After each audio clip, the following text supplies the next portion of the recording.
మనకి రీసెంట్‌గా సంజు శాంసన్ రాజస్థాన్ రాయల్స్‌ని వీడబోతున్నాడని చెప్పేసి ఒక న్యూస్ అయితే బాగా వైరల్ అవుతా ఉంది కదా!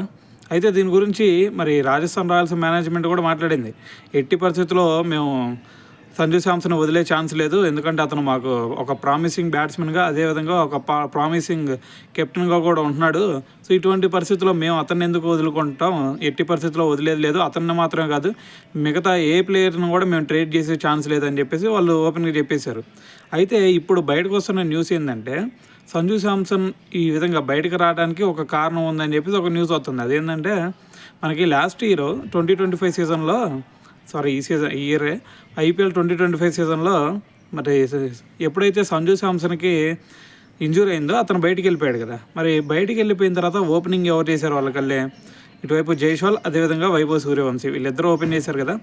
మరి వీళ్ళిద్దరిలో వైభవ్ సూర్యవంశీ బ్యాటింగ్ చూస్తే ఒక విధ్వంసమే క్రియేట్ చేశాడు. ఏకంగా 35 బాల్స్‌లో నేను సెంచరీ కొట్టినట్టున్నాడు కదా! సో, ఇది చూసిన తర్వాత చాలామంది కూడా అతను ఫిదా అయిపోయారు. దాని తర్వాత రీసెంట్‌గా అండర్-19 ఇది ఇంగ్లాండ్ మీద మ్యాచ్‌లో కూడా చూసుకున్నా సరే ఎక్సలెంట్ పెర్ఫార్మెన్స్ ఇచ్చాడు. సో, మరి దీంతో మరి రాజస్థాన్ రాయల్స్ టీమ్ ఒకటి ఫిక్స్ అయిందనమాట. అదేంటంటే నెక్స్ట్ ఇయర్ కూడా సంజు శాంసన్ని ఓపెనింగ్ కాకుండా వైభవ్ సూర్యవంశిని, యశస్వి జైస్వాల్ని వీళ్ళిద్దరిని ఓపెనింగ్ చేయాలని చెప్పేసి వాళ్ళు డిసైడ్ అయ్యారంట. సో, మరి అందుకని చెప్పేసి మరి ఇక్కడ సంజు శాంసన్ దానికి అంగీకరించట్లేదని చెప్పి మరి బయటికి వెళ్ళబోతున్నాడని చెప్పేసి ఒక న్యూస్ స్ప్రెడ్ అవుతూ ఉందన్నమాట.